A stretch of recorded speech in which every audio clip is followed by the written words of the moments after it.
The Halo franchise's relationship with live-action adaptations has been tenuous, to say the least. Despite the fact that the current iteration of a live-action Halo adaptation is little more than an average sci-fi show with the Halo label slapped onto it, before its existence, there had been a handful of other attempts to bring the Halo franchise into live-action in some sort of capacity. While most of these prior attempts never went anywhere, it's still fascinating to explore what almost was. And what almost was could have been spectacular.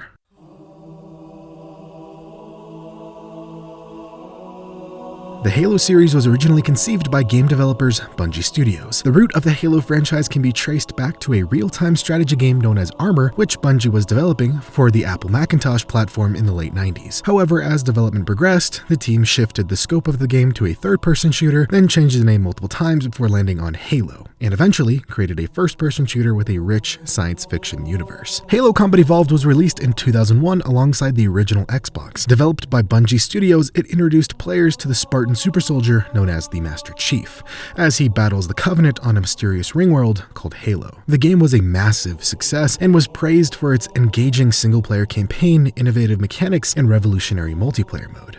Because of its critical acclaim, the sequel was almost immediately greenlit, and in 2004, Halo 2 was released. Continuing the story of Master Chief and introducing the Arbiter, it expanded the universe by telling a deeper, more personal story, as well as increasing the scope of what the series could entail by introducing one of the first online multiplayer modes accessible through Xbox Live, setting the new standard for console gaming. Alongside the release of these two games, two complementary novels were written. First was 2001's Halo: The Fall of Reach, written by Eric Nyland, and the second, 2003's The Flood by William C. Dietz. Both novels added further lore to the games and expanded the scope of the already expansive universe. Because of these two fantastic games and novels, Microsoft started to want more. They started to look at the Halo franchise as something more than just a game and a book series. They wanted to bring the franchise to the big screen.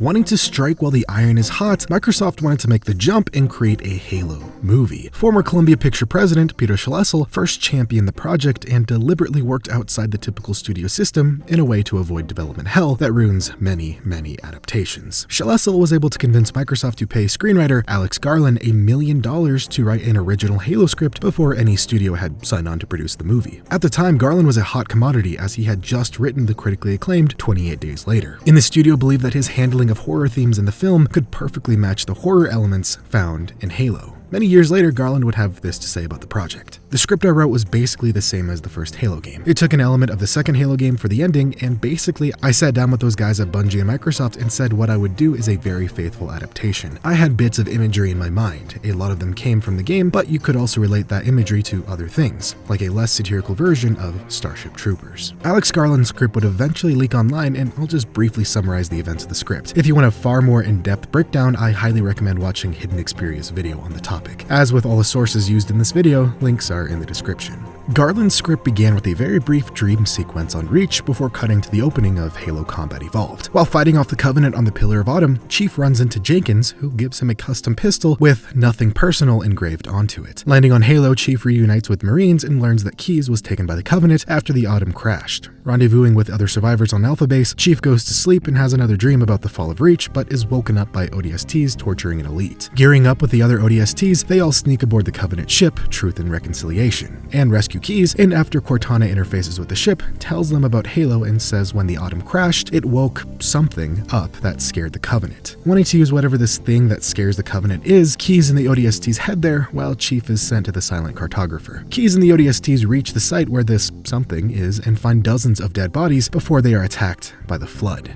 Chief reaches the control room, and Cortana interfaces with the console and starts to glitch out before basically flashbanging Chief, causing him to dream of Reach again, where he finds Keyes covered in tendrils begging Chief to kill him. Chief wakes up and tries to find the Marines he arrived with, but only finds their blood. Eventually finding Jenkins, terrified for his life, he demands Chief give him back his pistol, which he does, and Jenkins immediately shoots himself with it. Then a horde of Flood arrive. Chief fights off the Flood the best he can until 343 Guilty Spark arrives with the Sentinels to fight off the rest. Spark takes Chief to the control room, where Spark has Chief activate the Halo, but Cortana stops him, telling Chief what Halo's real purpose is. Chief shoots Spark and leaves with Cortana, where they are then picked up by Foehammer, who takes them to the Autumn so that they can destroy Halo. Aboard the Autumn, Chief finds the Proto-Gravemind keys, who somehow gets into Chief's mind and makes him see his failures on Reach. Chief snaps out of it, kills the Gravemind keys, and Cortana begins the process to cause the Autumn to explode. Reaching a Warthog, Chief does an almost one-for-one recreation of the Warthog run, where he eventually meets up with Foehammer, who had just been infected by the Flood, kills them, and flies away in the Pelican as Halo explodes. Then, out of nowhere, a Covenant carrier exits slipspace, and Chief heads to it in order to steal it and head back to Earth. The after-credit scene then shows Spark flying through space, just like in the game. The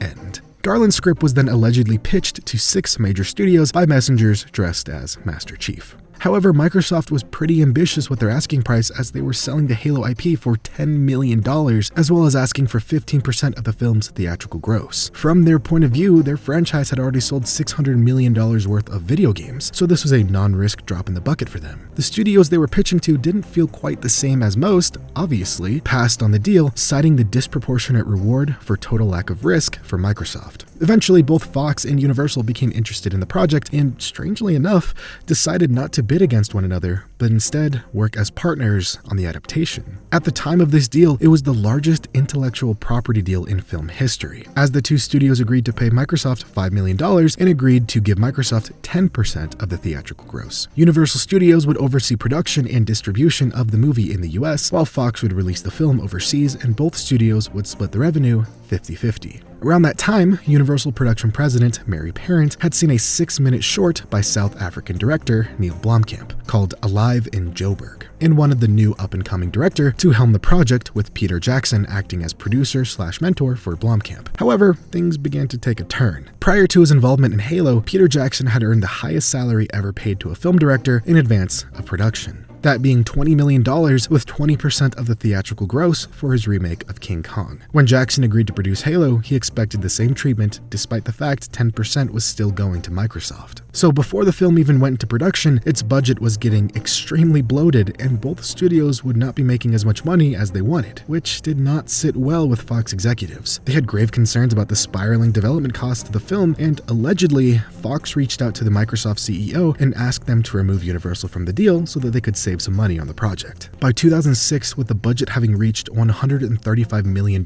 Fox, still concerned with all the financial issues, demanded a new deal be cut that would remove Jackson's Universal deal, or else they would walk. Approaching Jackson about this new deal, he declined to agree to Fox's terms. At this time, Universal had already spent upwards of $12 million in production fees, and now their partner Fox was refusing to share the cost, which caused Universal to threaten them with a lawsuit. This was the final nail in the coffin for the Halo movie. Despite the case never reaching court, the damage had already been done, and Universal ended up losing nearly all of its $12 million investment. Because of this, the film's production halted, and despite Peter Jackson's insisting that the film would still be made, Blomkamp officially declared the project dead in late 2007. However, despite all the difficulties, all the production on the Halo film did turn out somewhat positively in 2 distinct ways. First, because of his involvement in the film, Blomkamp was asked to create 3 short live-action films intended as promotional material for the upcoming Halo 3. This would also be relatively easy to do, since most of the props were already made for the Halo movie that never went anywhere. The first short was called Halo Arms Race, a short that featured several shots of characters as well as special effects and set props, but not much else. Next, we had Halo Combat, which showcased 2 ODSTs fighting off brutes while trying to retrieve an object. And finally, we had Halo Last One Standing. This short film continued the story of the 2 ODSTs in the prior short, featuring more weapons, special effects, and live-action combat between Marines and brutes. The short ends with the sight of a fireball entering Earth's atmosphere and a Marine locking its trajectory, establishing how the UNSC at the beginning of Halo 3 were able to find Chief right when he lands. Altogether, these 3 shorts would be called Halo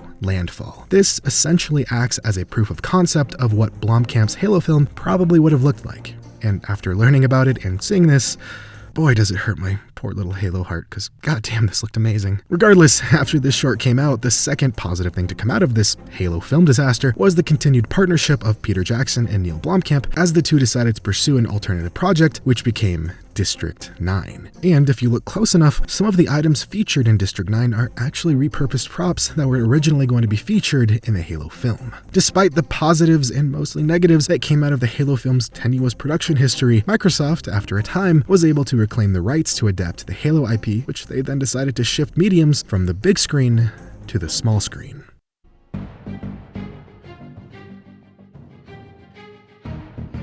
Despite the original theatrical version of the Halo film falling apart, this wasn't the end of the overall live-action Halo project. Due to the success and high praise of Halo Landfall, and after acquiring the Halo IP, the new owners, 343 Industries, wanted to make a live-action Halo series. Their main reason being to appeal to an audience unfamiliar with the Halo franchise. With the upcoming Halo 4, 343 Industries wanted to draw in a broader audience by bringing the franchise into a different medium. 343 Industries Director of Franchise Business Management, Matt McCloskey, would state, "You see something that looks like a video game, you're going to get the same crowd you always get. Halo is not simply a marketing vehicle though. It is, in and of itself, a standalone property." 343 also saw the live-action medium as a much better way to develop pre-existing characters and introduce new ones. Gaining a budget of $10 million, Microsoft's largest investment into a live-action promotion, the web series titled Halo Forward Unto Dawn began production. Written by Aaron and Todd Hellberg, the premise of Forward Unto Dawn follows Thomas Lasky as a cadet training in the Corbulo Academy in 2526 when the Covenant invades the planet. Released in 2012 consisting of 5 15-minute episodes, Forward Unto Dawn was met with mixed reviews. The consensus was that the action and effects were very well done considering it's a web series. However, many had problems with the pacing, particularly in the first half of the series. Nonetheless, with this being the first official live-action adaptation of the Halo franchise that actually went somewhere, Microsoft was more than happy to do it again. In 2013, Xbox Entertainment Studios and 343 Industries announced a live-action television show produced by none other than Steven Spielberg. During the announcement of the series, creatively titled Halo, the television series, Spielberg would state, "For me, the Halo universe is an amazing opportunity to be at the intersection where technology and myth-making meet to produce something really groundbreaking." It was later reported by Variety that Spielberg's show was going to have a high-end production value equivalent to HBO's Game of Thrones, and that the series would premiere on Showtime.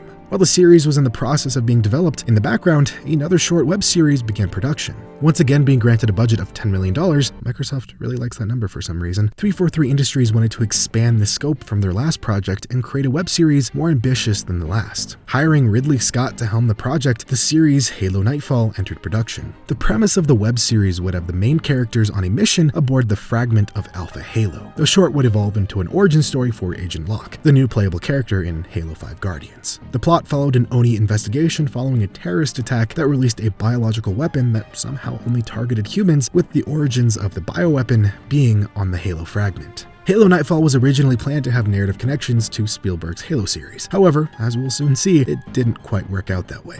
Releasing alongside Halo the Master Chief Collection in 2014, Nightfall received mixed to negative reviews that were very similar to the Forward Unto Dawn reviews. Essentially, it was decent, had great effects, and an okay story. Going back to Spielberg's series, things, like always, began to take a turn. First, Xbox Entertainment Studios would shut down in 2014 following the release of Nightfall. Not only this, but Showtime reportedly struggled with adapting Halo's universe for their grounded, drama-heavy network. All these issues would ultimately push Spielberg's series into development hell. Years later of constant limbo in 2018, the new showrunner, Kyle Killen, reworked the Halo series to be a character drama about Master Chief discovering his own humanity. With this new direction, things began to progress a few steps, only to be set back many more. Scheduling and creative control issues resulted in Killen departing from the series in 2019, where he would be replaced by Stephen Kane. Finally, after years of going back and forth, filming began for the Halo series in 2019. And after all these years, Steven Spielberg was still totally involved in the project and not just a name they slapped onto the title because he worked on an early draft of the series in 2013. You know, like how Martin Scorsese totally co-produced The Joker.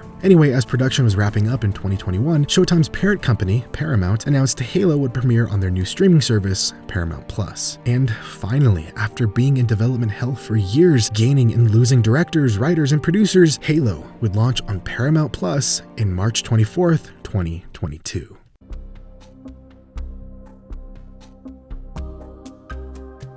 After nearly 2 decades of being in and out of production, movies gaining traction and going nowhere, amazing live-action shorts showing us what we almost had, totally okay web series, and a television show that took almost 10 years to make, we finally got it. The Halo show. For the first time in Halo's history, Microsoft was finally going to reach that broader audience they've been searching for years. And they did it, but they lost what made the Halo franchise special along the way. The Paramount Plus's Halo series is a loose adaptation, to say the least.